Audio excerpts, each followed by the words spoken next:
Ahoy, ahoy. Welcome back, everybody. How we doing out there? Feeling all right, I hope? Feeling unmaddened. Oh, that's a pretty good way to feel. I wish I could share your sentiment. I'm not feeling quite so unmaddened here, but let's see if we can unpack it and get a little bit closer to that state of freedom. Our word of the day today is exemption, which I'm not going to delve into why that is actually such a hurt feelings report for me personally and for us personally today, because that's just too much unmaddening to go into one little snippet of chat here. But it's exemption, okay. Stop thinking about COVID. We're not talking about that right now. Exemption. Let's not ever talk about that ever again. Well, look, it might slide its way into the conversation a little bit, but I'm not going to live in it. But yes, it's a very loaded word. However, it's been loaded a lot more recently for different reasons. So let's have a look at the definition as we do over here. Exemption. The act of freeing or state of being free from an obligation or liability imposed on others. Similar words to exemption are things such as immunity or exception, like, the exception to the rule. Okay. The good old Urban Dictionary also has some bangers regarding what the modern world think about the term exemption. Oh no, here we go again. Yes. No, there's a couple of good ones. There's a lot of rubbish ones, obviously, as you get with Urban Dictionary, but I thought these ones were kind of funny, so I thought I'd share them. I apologise in advance. The first one is an artist exemption, which says it's when an aspiring musician or artist is given an exemption from having a nice car or apartment during a courtship of a girl. And the quote that explains it is that, Kelly, your new friend is kind of a loser, but Kelly says it's okay. He is releasing a mixtape pretty soon, so he gets an artist's exemption. So maybe he's going to be really big one day. So, artist exemption. He's slugging it. He's working hard. He's going to make those dollars eventually, I hope. Do I get an exemption when I come in the house with my muddy boots? Well, that wouldn't be an artist exemption unless you were using the mud from them to create some kind of piece of art, I suppose. Like Pro Heart. Well, no. No? No, not happening.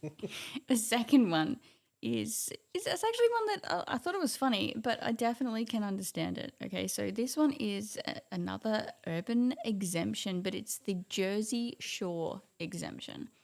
You have heard of Jersey Shore, as in not the location, but rather the horrendous television program, which is quite humorous, but also really messed up. So the explanation for this one is the Jersey Shore exemption is used to maintain credibility of taste even when you're watching something horrible on the grounds that it's hilarious. Quote being, I can keep my indie cred, if you wanted any, even though I watched Wild Wild West. Shout out Smith, sorry mate. I didn't write the quote. Because of the Jersey Shore exemption. Jersey Shore exemption, it allows you to watch something stupid and not particularly necessarily funny. You get the exemption because, well, it's funny enough that it goes. You're allowed. You're allowed to enjoy it. But it's funny, so exactly. It gets an exemption and it falls into one of the greatest movies of all time. Well, I don't think Wild Wild West is going into that category. I think any of these shows that you're talking about are going into that category. I had a little think. And what kind of shows? There are so many, I'm sure, that I have watched that was like, it's not really even very good, but I watch it anyway. And I thought of some of the ones that we've looked at recently, which they're nonsense, but they are amusing and you do find yourself enjoying it anyway. Like, Is It Cake? I had written... Yes, that gets an exemption. If you didn't have the Jersey Shore exemption, you'd be just pretty embarrassed about the fact that you watch Is It Cake? I I couldn't think of any more, or maybe I was just trying to block them out of my mind because I am actually super embarrassed about, No, about some I of think them. what it is you've already given them an exemption. I So, think so. yeah. I've already categorized them as acceptable, but I did do a little search and there were so many Reddit posts. So many. Reddit goes hard for this topic of what are the worst shows that you kind of allow sort of thing, right? So I searched something similar and Reddit posts on the similar question. Answers included, you're going to love this one, Cobra Kai. I love Cobra Kai. Well, But yes, oftentimes, very, what very happens true. when you walk past and see me watching it? Yeah, You're like, I oh, like it it's too. so And because I much like the original cheese. Karate Kid, Yes, it does get an exemption for me. Even if it's just a throwback or a rewrite or, exactly. I don't you know, think they pretend that it isn't anything other than the cheese that it is. I feel like that's very clear. yeah. I So suppose it's a Fast good and one. Furious gets an exemption in that way for me as well. It's terrible, but it has some nice cars in it, so it gets an You exemption. never even had your car. Oh, no. Yes, my goodness. Exactly. You've got it. I You're get on the it. money. Okay, yeah. The other ones that were commented on these Reddit posts were things like Storage Wars. And I've seen a couple of episodes Yeah, of I Storage actually Wars. do enjoy watching them. You can probably get down on some Storage Wars. It's rubbish television, and yet somehow you still watch it. And I wonder what's in that box. Did they get a bargain, or were they? It's silly. another one in those sort of vein of shows is probably like the Swamp Hunters, where they catch catfish with their hands. Yes. It's great. Terrible. Yes. Boring. No, not boring. It's interesting, but it's- not interesting. That's It's the like, thing. yeah. It's not boring. And you're just scratching your own head thinking like, why am I still watching this? Yeah, exactly. But you really want to see what happens at the end, which is going to be nothing, by the way. But you still watch it. A few others mentioned were some of these Netflix ones, which I had also watched. Outer Banks, Manifest. Manifest was just redonk, but I had had to see it through. It was like watching Lost all over again. It was really sad, but I watched it. Pretty Little Liars is another one. Quantum Leap. I didn't really watch Quantum Leap, but I really enjoyed the deep Can't say I've dive heard of of it, the vintage sci-fi. Like it's a lot older of a program. And then somebody else had just written, anything Gordon Ramsay should get the Jersey Shore exemption. Because that's harsh. there's not really a lot going on, but you want to watch it just in case Gordon does something hilarious and you got to be there to see the fallout. Anyway, enough of the definitions of and the modern definitions of Where are you exemption. going with exemption? Current news exemption. And I said I wasn't going to go all COVID-y, and I'm not, but there was a recent article that I have read regarding the Australian Human Rights Commission coming out with some new guidelines, they've called them. So they're now supporting those who suffered through the COVID regulations, which has been like everyone all over the world and a lot of people in Australia.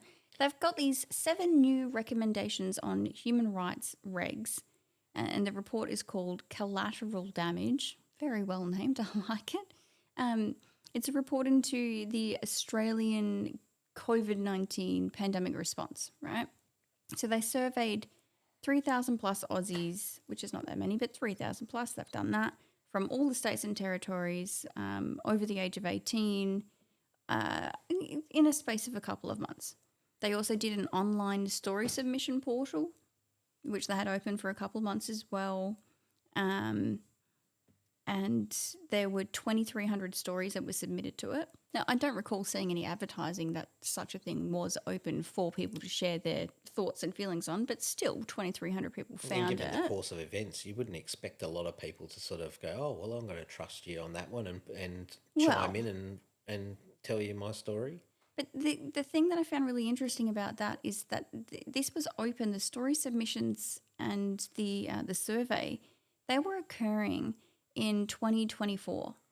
What are my dates here that I've got? The biosecurity emergency in Australia was actually ended in April of 2022. So 2 years later, there was still that many people that have stumbled across this that felt the need to share how this had so impacted them. Like, that's a long time. Can you remember what you ate last week for lunch on a Tuesday?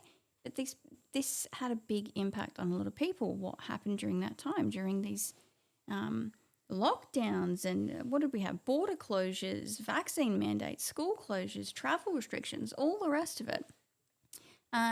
For this report, they did also chat with 56 targeted stakeholder interviews / like workshops with impacted groups, and and they also spoke with subject matter experts. Finger quotes.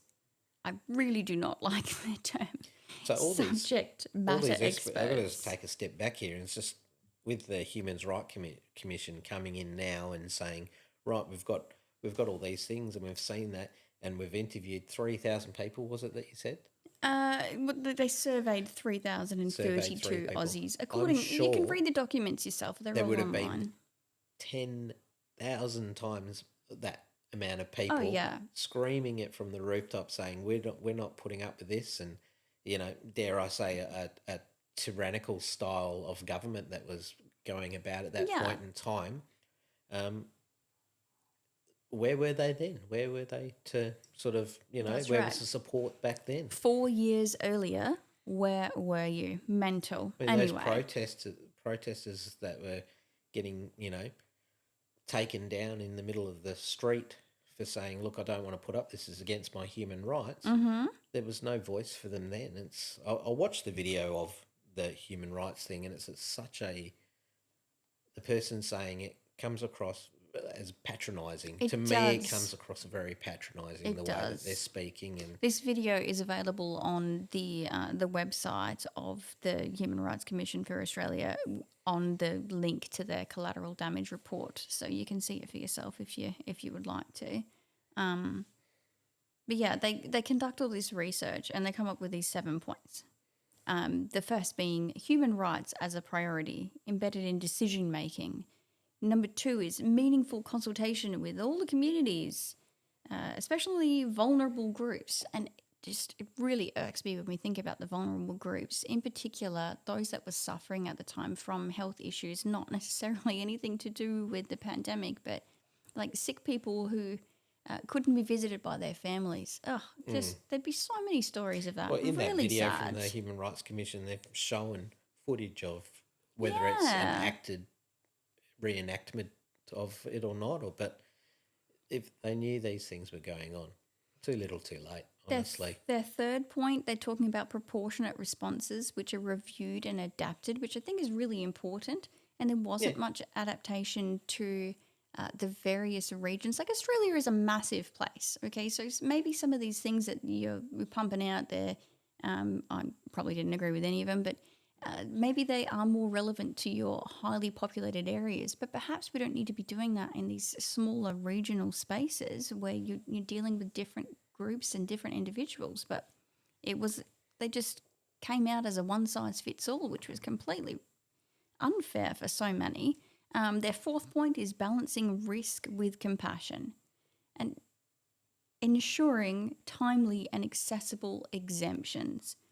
The exemptions at the time of this, back in 2020, let's say, were difficult to get, and then even more difficult to actually have the person you were showing it to believe that it was legitimate and then allow you the exemption that you were awarded. Or even have that exemption. I mean, there's a lot of people that went through and got exemptions for different bits and pieces, medical face reasons masks, and medical things. reasons. Yeah. But there'd be people that turned around and said, well, no, I don't acknowledge your exemption. Yes. And if you want what I'm going to give you, or you want to walk in this space, too bad. Yeah, mental.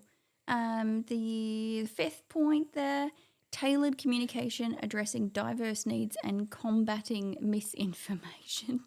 Combating misinformation is just another buzz phrase, which is very, just very like, deep goodness gracious.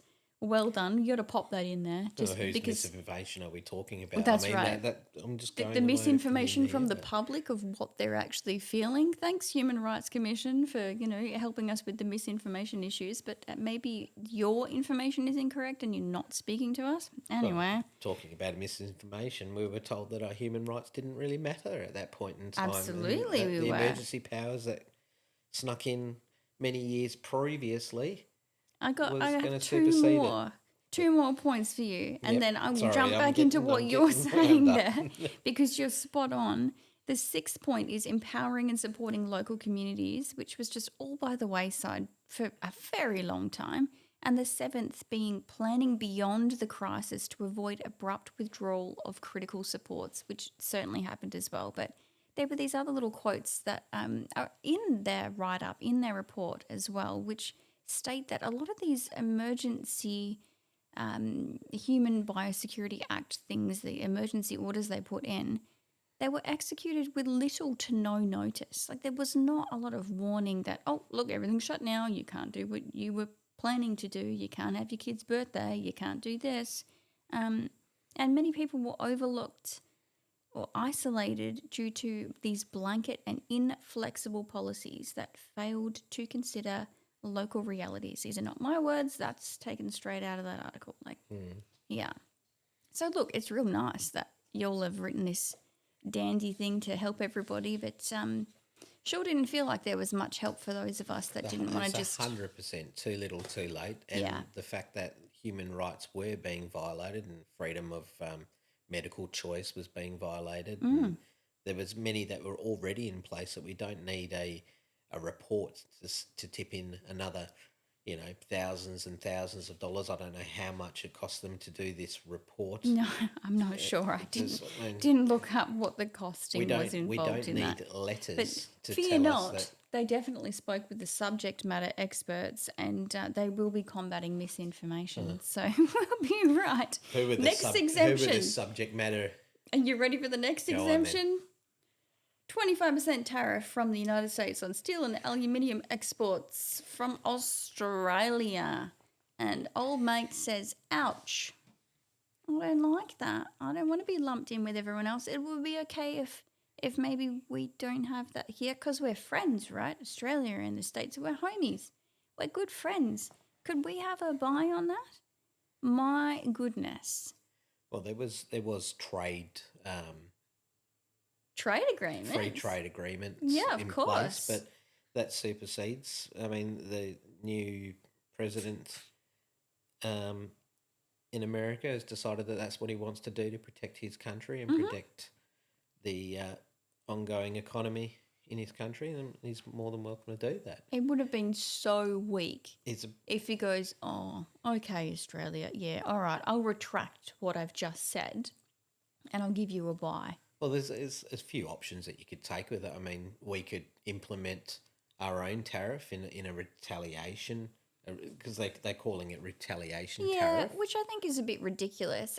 Why not just look at it and go, you know what, that's actually a really good idea, and perhaps we should be doing that on all of our exports and imports and whatever it may be for everyone as a blanket rule to protect your own nation's well-being. And yeah, I don't hate it as a concept. I just thought it was hilarious when you look Albanese at it. Trump was like, is a oh, businessman, please.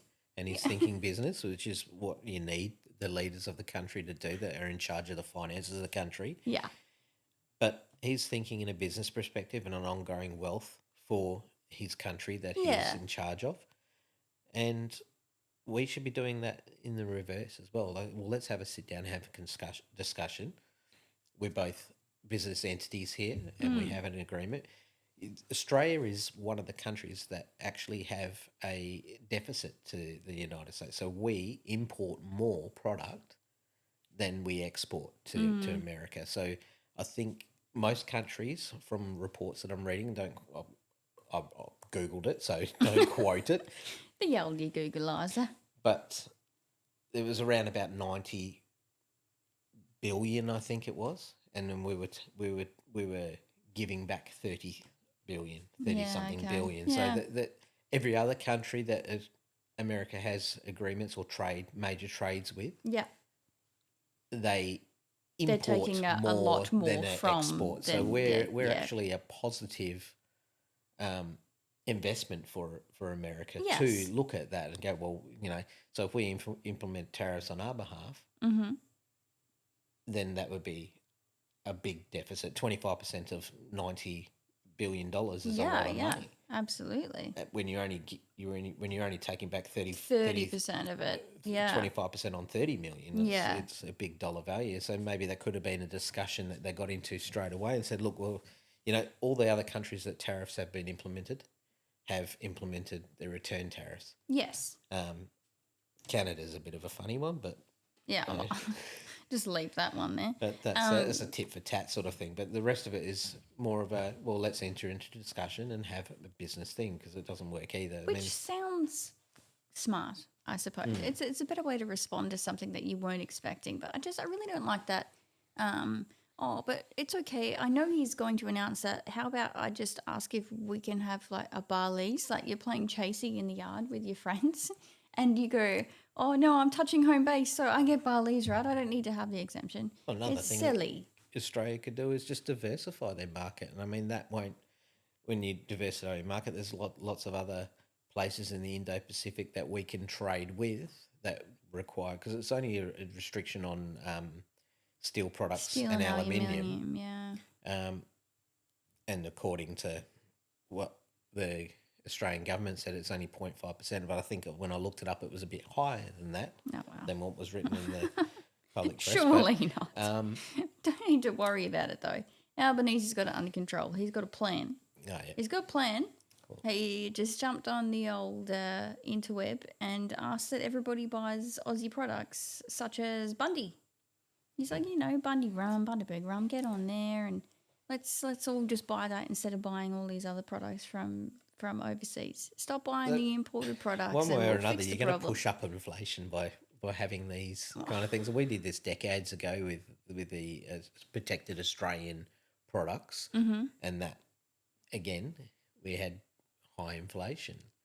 I think the only things that are going to happen is you're going to have higher imports from, say, from countries like China or something like that. Instead of us importing American products, we're just going to import Chinese products because they're cheaper, and you have in flooding of the market. We already import so much stuff already that compared to what we export. You're just going to flood the market. You're definitely going to know about all the voids. So there's definitely a economic conversation that these countries could be having. Yeah. And you put in protective measures now to ride through the storm of working out these deals. But throwing money at it as far as like, oh, we'll just subsidise, is just going to drive up inflation. It's going to be a problem that we're going to be fixing for the next 50, 60 years.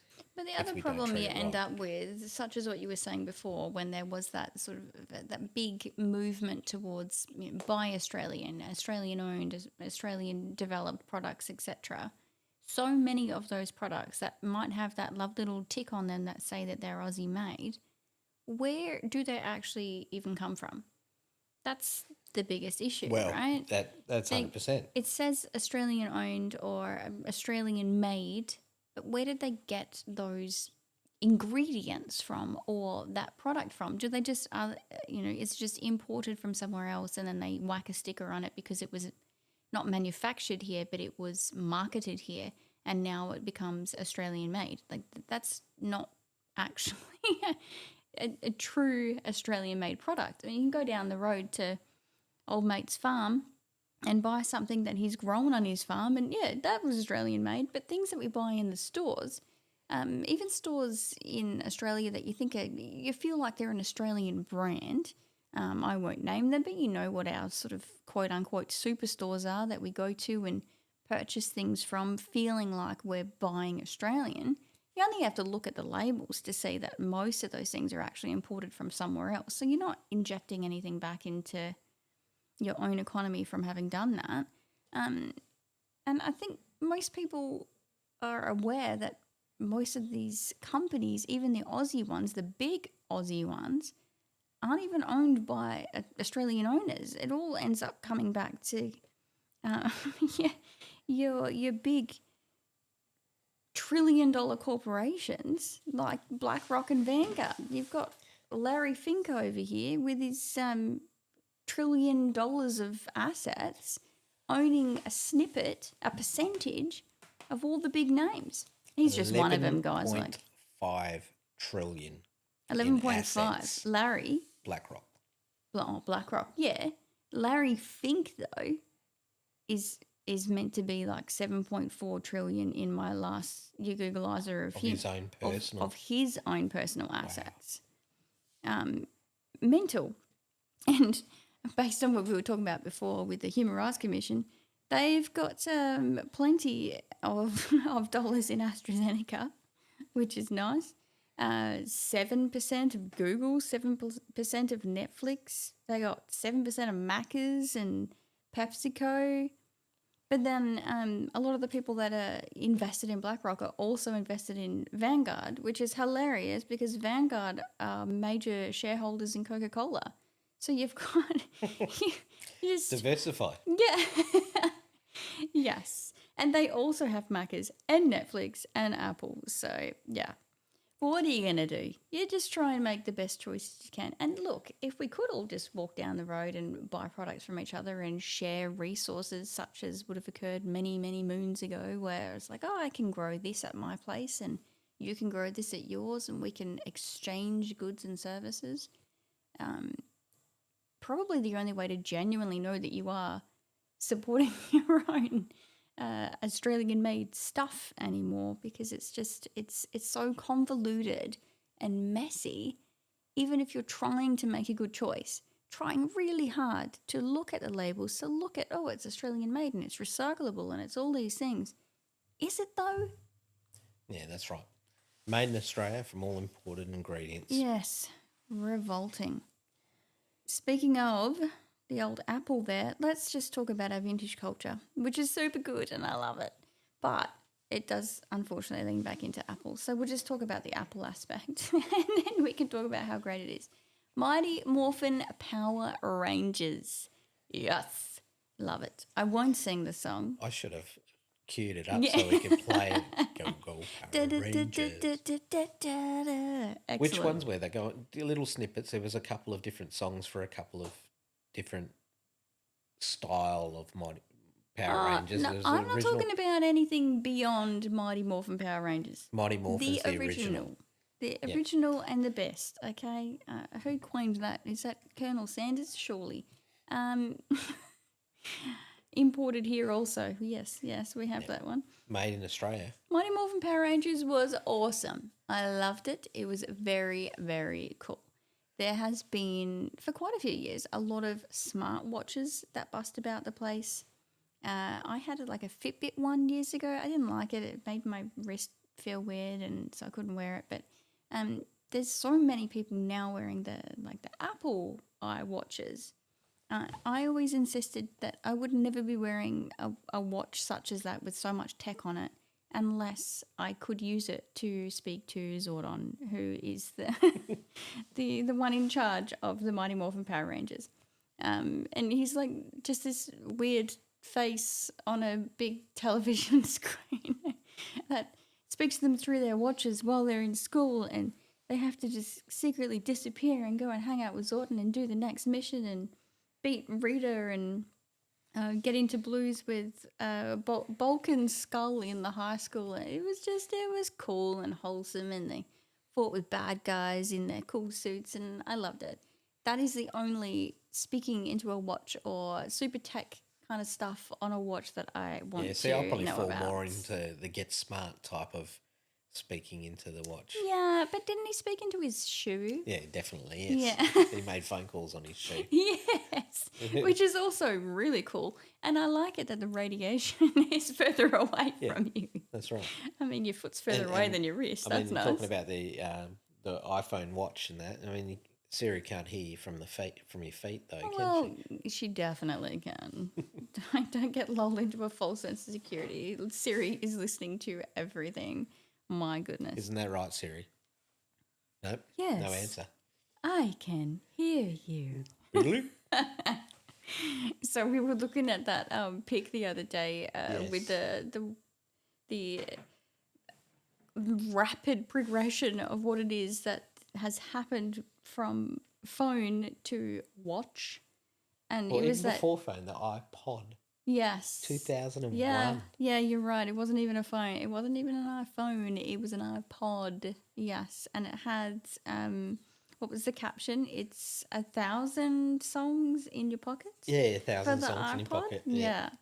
And then the 2025 one. With the iPhone watch. With the iPhone. We've bypassed iPod. We've just... iPhone has also happened during that time, and now it's the iPhone watch. 60 million? 60 million songs on your wrist. Wow. What? Well, I mean, I used to be able to brag that I had 1,000 songs in my CD wallet, but I can't say I have 60 million songs in a CD wallet. Gosh, it's crazy. It's just, it moves so quickly.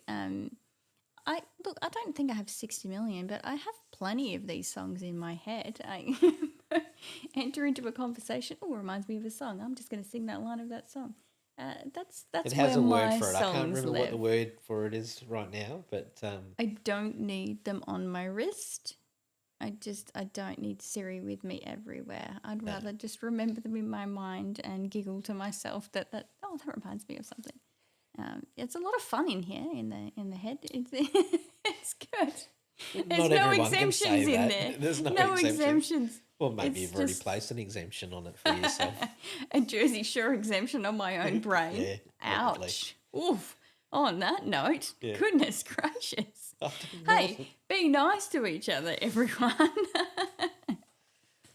Always. God bless. Peace out. Catch you next time.